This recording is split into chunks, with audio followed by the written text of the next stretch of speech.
Hola, soy Karina Mariani y estas son mis editoriales. La editorial de hoy, Nuestro Default y las quiebras de Felipe II. En 1557, el rey Felipe II de España arruinó de un saque, él solito, a la banca alemana, que debió tragarse una pérdida de 4 millones de florines, una quita del 40% y un plan de pagos diseñado por el mismísimo Felipe. De esta espectacular manera comienza a gran escala el despropósito de las deudas soberanas basadas nada más ni nada menos que en la imposibilidad de los estados de bancar sus propios gastos. Las quiebras de Felipe II se hicieron famosas mundialmente debido a los reiterados incumplimientos de los compromisos de pagos de la deuda pública del rey, que agarraba y suspendía pagos, pero no era una bancarrota común y corriente, porque el rey era adicto a los préstamos y no podía quedar reverendamente mal. Así que don Felipe no podía hacerse el vivo y declarar un impago absoluto y total de la deuda. ¿Qué hacía entonces? Sí, señores, reperfilaba.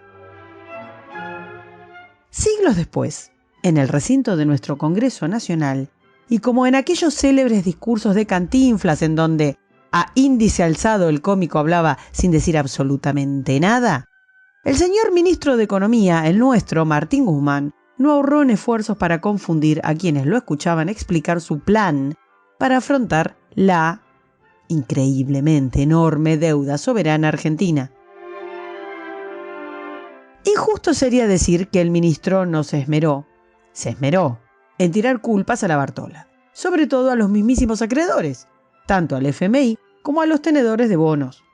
Esto parece ser una exótica manera de seducción del sensual Guzmán. Tal vez en su vida personal estas formas den resultados, no sabemos. En el mundo real, negociar es perder un poco, tratar de que sea lo menos, pero raramente es amenazar.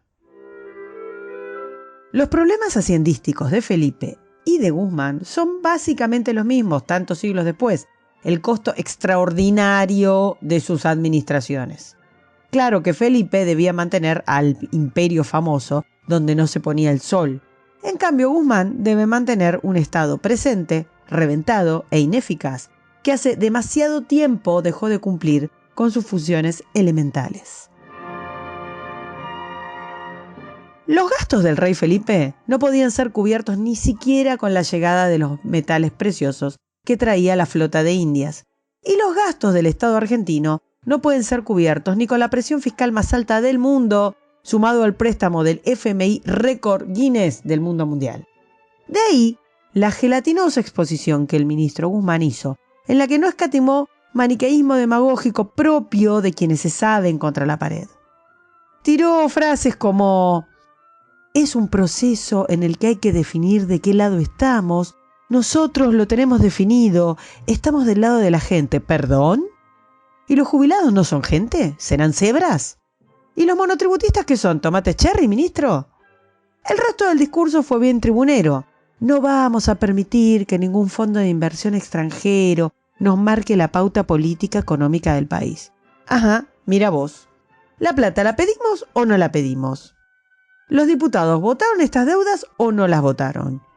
¿Qué soberanía defienden los políticos si para sostener el nivel suntuario de gasto viven yendo al extranjero a rogar que nos presten plata? Aparentemente nuestras deudas le crecen a las macetas y nosotros no tenemos ninguna responsabilidad por ellas. Son, al decir del señor ministro Guzmán, una carga insostenible que no se puede pagar. Y con estas floridas palabras, Martín Guzmán zafaba de explicar a los suyos y a los demás cuál es el plan.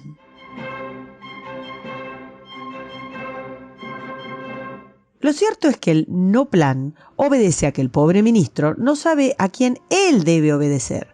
Y mientras tanto, como para que los argentinos no nos aburramos, afirmó que el gobierno ni por casualidad piensa hacer los ajustes necesarios para alcanzar el equilibrio fiscal que permitiría afrontar los pagos antes del 2023, o sea, casi cerrando la gestión.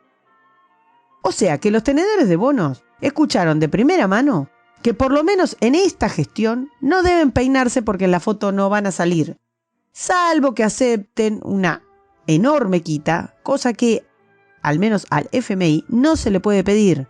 No insista, señora vice, porque no se puede pedir quita al FMI. Ni el oficialismo ni la oposición se tomaron el trabajo de explicar de dónde sale esta deuda. La teoría de las macetas es rotundamente más efectiva que explicar que hay que rascar de algún lado plata para sostener lo que es insostenible, el delincuencial gasto público. La Argentina es un país que gasta más de lo que produce desde hace muchísimo tiempo. Esta deuda son préstamos que pidió Argentina y es mendaz es culpar a toda la dirigencia política de un problema muy largo en nuestra historia y que no nace ni con Macri, ni con Cristina, ni con Néstor Kirchner. La austeridad es mala en tiempos de crisis. Esto dijo el ministro Guzmán sin una gota de vergüenza. Para esquivar lo innombrable, para no decir lo que no se puede ni decir ni tocar, ese gasto, ese escandaloso despilfarro, ese monumento al fracaso del que todos son responsables. Años y años de gasto infinanciable, votado por legisladores irresponsables, sumado a los impuestos asfixiantes y a una emisión descontrolada necesarios para cubrir un balance deficitario tras otro.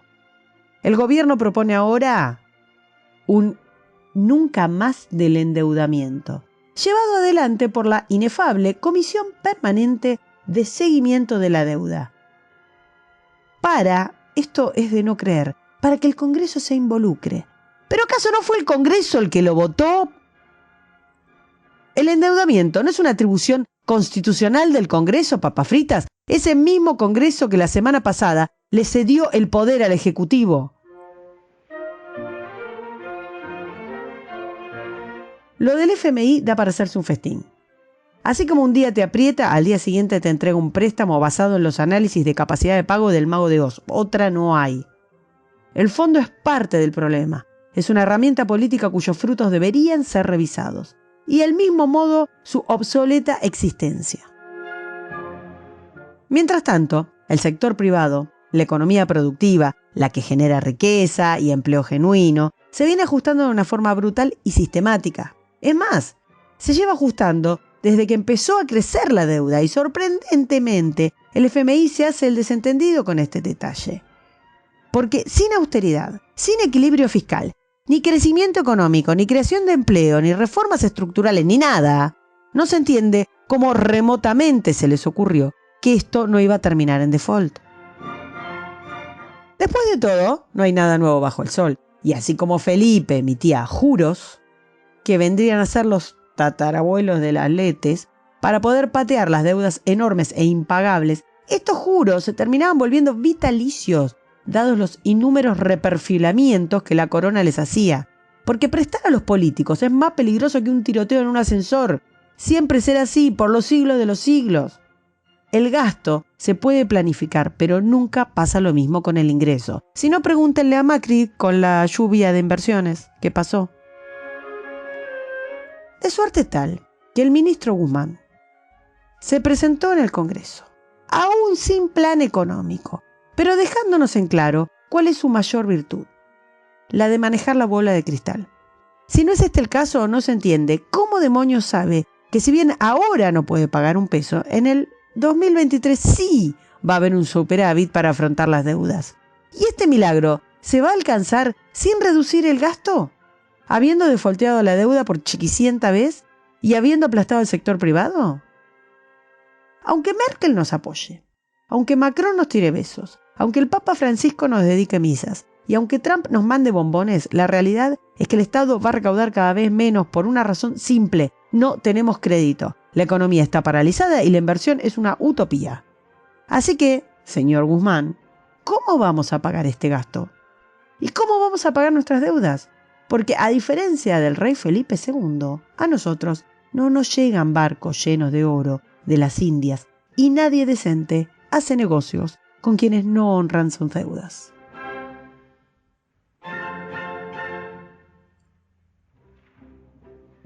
Para escuchar las editoriales del domingo, suscríbete, Compartilo, me gustealo y nos vemos en la próxima. Gran abrazo.